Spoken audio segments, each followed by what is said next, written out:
আসসালামু আলাইকুম প্রিয় দর্শক বন্ধুরা, আজকে আবার এলাম আপনাদের একটি ভৌতিক ঘটনা নিয়ে। আজকের ঘটনাটা শহরভিত্তিক।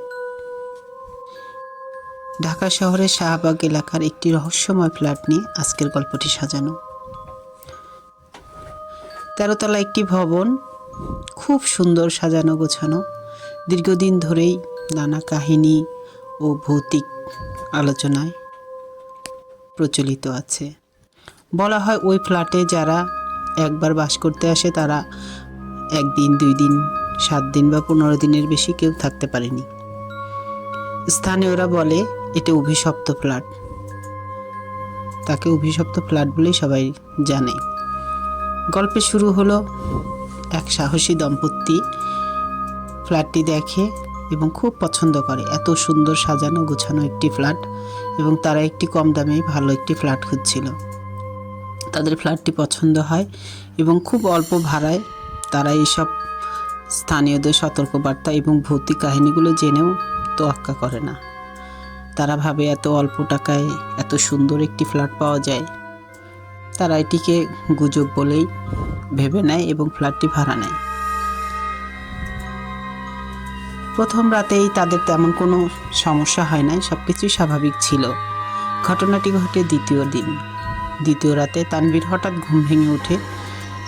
মাঝরাতে জানালায় খুলে যাচ্ছে একাই। জানালার বাইরে এক লাল চোখ বিশিষ্ট ছায়ামূর্তি তাকিয়ে আছে।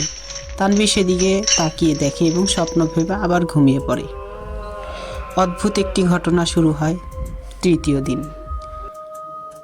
সেই অদ্ভুত ঘটনাগুলো ঘটে তানভীর যখন অফিসে যায়, সুরায়া একাই বাসাতে থাকে। বাসার জিনিসপত্রগুলো পরিবর্তন হতে থাকে। আয়নার সামনে দাঁড়ালে তার প্রতিবিম্ব, নিজের ছবির বদলে অন্য কারো মুখ দেখা যায়। মনে হয় কেউ পিছন থেকে দৌড় দিল, মনে হচ্ছে কেউ একজন হাঁটাহাঁটি করছে এবং চুলায় কেউ রান্না করছে। হঠাৎ করেই সুরায়া মনে হয় নাকে একটি মাংস পোড়া গন্ধ চলে আসে।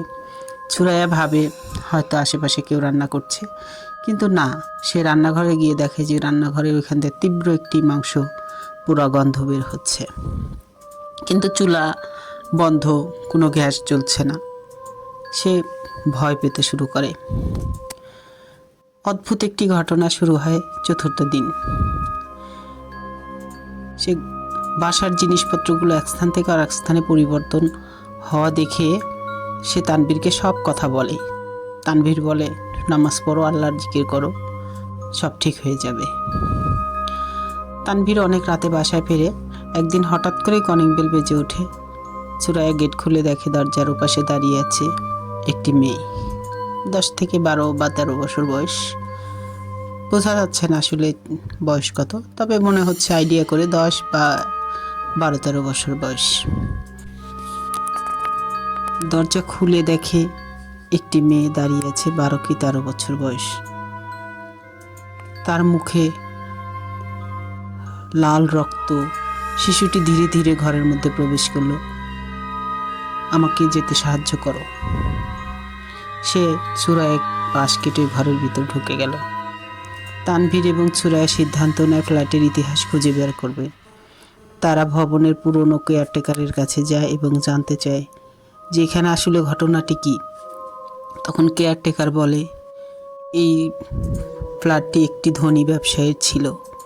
সে যখন প্রথম ফ্ল্যাটটি কিনে তখন তার বাসায় তার একমাত্র মেয়ে, 10 থেকে 12 বছরের একটি মেয়ে খুন হয়, এবং তার আত্মা তখন থেকে এই ফ্ল্যাটে ঘুরে বেড়ায়। তখন থেকে সুরায়া ও তানভীর সিদ্ধান্ত নেয় তারা অন্য ফ্ল্যাটে চলে যাবে।